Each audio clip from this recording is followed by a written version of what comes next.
আসসালামু আলাইকুম প্রিয় ফুটবল ফ্যান্স। আমি জানি না আপনারা ফলো করছেন কিনা, ফুটবল ফ্ল্যাগের ফেসবুক পেজে আমি পোস্ট আকারে বেশ কয়েকটা জিনিস একটু ব্যাখ্যা করার চেষ্টা করছি এবং সেখানে মূলত অল্প কথায় ইনফরমেশনগুলো সাজিয়ে এই মুহূর্তে স্ক্রিনে যেমন দেখছেন এই টাইপের কন্টেন্ট কিন্তু সেখানে পাবলিশ করছি এবং এটার পেছনে মূল একটা উদ্দেশ্য হচ্ছে ওভারঅল পারিপার্শ্বিক অবস্থাটা আপনাদেরকে একটু বোঝানো। যেমন এই পোস্টের দিকে একটু তাকাতে পারেন, মাত্র কিছুদিন আগে পেপ গার্দিওলা ম্যানচেস্টার সিটির হয়ে নতুন একটা চুক্তি সাইন করেছেন এবং আমার একটা লম্বা সময় ধরে এটা ডাউট ছিল যে পেপ শেষ পর্যন্ত চুক্তিটা সাইন করবেন কিনা। জাতীয় দলকে কেন্দ্র করে তার আগ্রহ আছে, একটা জাতীয় দলের কোচ হতে চান, এমন টাইপের কথাবার্তা কিন্তু শোনা যাচ্ছিল। যখন পেপ সাইন করেছেন তখন এই পোস্টে গিয়ে দেখুন আমি কিন্তু এই জিনিসটা ক্লিয়ারলি মেনশন করেছি যে তার মানে হচ্ছে ম্যানচেস্টার সিটির সামনের যে স্পোর্টিং প্রজেক্টটা আসছে, অর্থাৎ ম্যান সিটি যে নতুন প্লেয়ারদেরকে নিয়ে ভবিষ্যতে একটা দল তৈরি করবে, আরও একবার যে এখানে রিবিল্ডিংয়ের ব্যাপার আছে সেটা শেষ পর্যন্ত পেপ গার্দিওলাই নেতৃত্ব দেবেন। এখন পেপ যদি সেটাতে নেতৃত্ব দেন, অর্থাৎ পেপ যদি আরও একবার রিবিল্ডিং ফেজ, যেটা একজন কোচের জন্য খুবই খুবই কঠিন একটা ব্যাপার এবং রীতিমতো মাথা নষ্ট করার মতো একটা ব্যাপার, এটাতে যদি পেপ আরও একবার একমত হন, আরও একবার এই চ্যালেঞ্জটা নেন, তখন আসলে ম্যানচেস্টার সিটি বর্তমান সময়ে যে পারফরমেন্সগুলো দিচ্ছে সেটার পূর্ণাঙ্গ দায়ভার কিন্তু আসলে পেপকে নিতে হবে। আরও একবার কোচিং ক্যারিয়ারে কঠিন চ্যালেঞ্জের মুখে পেপ গার্দিওলাকে নিজেকে রিইনভেন্ট করতে হবে। ম্যান সিটি সর্বশেষ স্পার্সদের বিপক্ষে অর্থাৎ টটেনহামের বিপক্ষে রীতিমতো 4-0 গোলে উড়ে গেল এবং এ নিয়ে পেপ গার্দিওলা ক্যারিয়ারে প্রথমবারের মতো টানা 5টা ম্যাচ হারলেন। ব্যাপারটা যদি এমন হতো যে পেপ গার্দিওলা নতুন কোনো চুক্তি সাইন করছেন না, তখন এই সিজনটা কোনো রকমের কাটিয়ে তিনি আসলে ম্যানচেস্টার সিটি থেকে চলে যাবেন, এই কথাটা হয়তোবা ব্যাক অফ দ্য মাইন্ডে কাজ করার জন্য পেপ এই সিজনটাতে খুব একটা বেশি ভালো পারফরমেন্স যদি উপহার নাও দিতে পারতেন তবে খুব বেশি সমস্যার জায়গা ছিল না। তবে যেহেতু পেপ অন্তত আরও 2 বছর এই ক্লাবটাতেই থাকছেন, আরও একবার নতুন করে ম্যানচেস্টার সিটিকে রিভাইভ করতে হবে।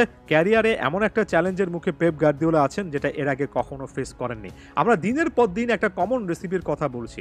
টটেনহামের বিপক্ষে এই ম্যাচটাতে ম্যানচেস্টার সিটি যে 4টা গোল কনসিড করেছে, প্রথম 2টো গোল করেছেন ম্যাডিসন টটেনহামের, এবং ম্যাডিসনের 2টো গোলের ক্ষেত্রে যেভাবে তিনি জন স্টোনসের মতো একজন অভিজ্ঞ ডিফেন্ডারকে বোকা বানিয়েছেন, তার সামনে দিয়ে বলগুলো টেনে নিয়ে ম্যান সিটির নাম্বার 5কে রীতিমতো গেম ওয়াচ করতে বাধ্য করেছেন। এটা প্রমাণ করে যে ম্যানচেস্টার সিটির প্লেয়ারদের মনোযোগ এই মুহূর্তে রাইট জায়গায় নেই। জন স্টোনসকে কিন্তু পরবর্তী সময়ে সাবস্টিটিউট করতে পেপ গার্দিওলা ফার্স্ট হাফের পরেই বাধ্য হয়েছেন। কাইল ওয়াকারের কথা ধরুন, সর্বশেষ গোলটার ক্ষেত্রে যে জায়গা থেকে আসলে অ্যাসিস্টটা এসেছে, টিমো ভার্নার যে অ্যাসিস্টটা করেছেন, সেখানে কাইল ওয়াকার ম্যানচেস্টার সিটির ক্যাপ্টেনের সামনে দিয়ে বলটা কিন্তু তিনি অ্যাসিস্ট মেকিং একটা পাস জেনারেট করতে পেরেছেন। কাইল ওয়াকার যাকে বলা হয় তার সময় সবচেয়ে স্পিডি একজন রাইট ব্যাক, তার সামনে এভাবে স্পিডে তাকে বিট করে এভাবে গোল বানিয়ে দেওয়া, এটাও প্রমাণ করে যে দিন শেষে কাইল ওয়াকার দাও এই মুহূর্তে রাইট স্টেট অফ মাইন্ডে নেই। পেপ গার্দিওলা ম্যানচেস্টার সিটি এমন একটা বৃত্তের মধ্যে আটকা পড়েছেন যেখানে তারা নিজেরা ক্ষতি করছেন, নিজেরা আসলে যে স্টাইল বা যে মানসিকতার ফুটবল খেলছেন সেটা কোনোভাবে ম্যান সিটিকে হেল্প করবে না। ব্যাপারগুলো অনেক বেশি করে মনস্তাত্ত্বিক বা মেন্টাল মনে হচ্ছে, তাই না? এটা ছাড়া আসলে এক্সপ্লেন করার মতো কোনো ভাষাই আমার জানা নেই। ম্যান সিটি টানা 5টা ম্যাচে যে লেভেলের ফুটবল খেললো, ইপিএল নানা রকমের কম্পিটিশন মিলিয়ে ম্যানচেস্টার সিটি টটেনহামের বিপক্ষে হারলে সেখানে খুব বেশি অবাক হতাম না। যেভাবে তারা 4-0 গোলে রীতিমতো উড়ে গিয়েছে সেটা আমাকে সবচেয়ে বেশি করে সারপ্রাইজ করছে। মিডফিল্ডে ইকাই গুন্দোয়ান একেবারে স্লো মুভ করছেন। এমনিতে ম্যানচেস্টার সিটি স্লো বিল্ড আপে খেলে, আপনি যদি ডিসিশনগুলো ফাস্ট নিতে না পারেন যে কখন কোন জায়গায় পাস দেবেন, তখন আসলে কোনো কাজেই কিন্তু কোনো কিছু আসে না। বার্নার্ডো সিলভা, ইকাই গুন্দোয়ান, রিকো লুইসের এই মিডফিল্ড লাইনটা আসলে ডিসাইডই করতে পারেনি কোন মোমেন্টে কোন পাসটা জেনারেট করা উচিত।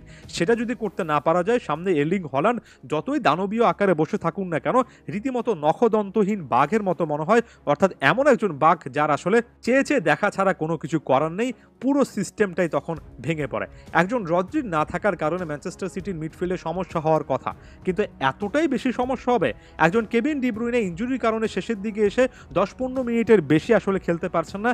তার মানে কি ম্যানচেস্টার সিটি এতটাই বেশি ইনঅ্যাক্টিভ থাকবে? এগুলো এত বড় বড় প্রশ্ন যে ম্যান সিটির সামনে শুধুমাত্র যে এই সিজনে নিজেদেরকে নতুন করে ফিরে পাওয়া চ্যালেঞ্জ থাকছে, ব্যাপারটা এমন নয়। ভবিষ্যতে যখন ডি ব্রুইনের মতো প্লেয়াররা থাকবেন না, তখন ম্যানচেস্টার সিটিতে আসলে কে আসবেন, কারা আসলে এই দলটাকে রিভাইভ করবেন? ওয়ান্স অ্যাগেন একটা স্পোর্টিং প্রজেক্ট একেবারে জিরো থেকে স্টার্ট করার আরও একটা চ্যালেঞ্জের সামনে পেপ গার্দিওলা এই মুহূর্তে দাঁড়িয়ে আছেন কোচিং ক্যারিয়ারে। এটাই বোধহয় পেপের জন্য সবচেয়ে বড় চ্যালেঞ্জ, অন্তত স্মরণতম কালে। আমার কাছে তো এর চেয়ে বড় চ্যালেঞ্জ তিনি এর আগে ফেস করেছেন একেবারে মনেই হচ্ছে না।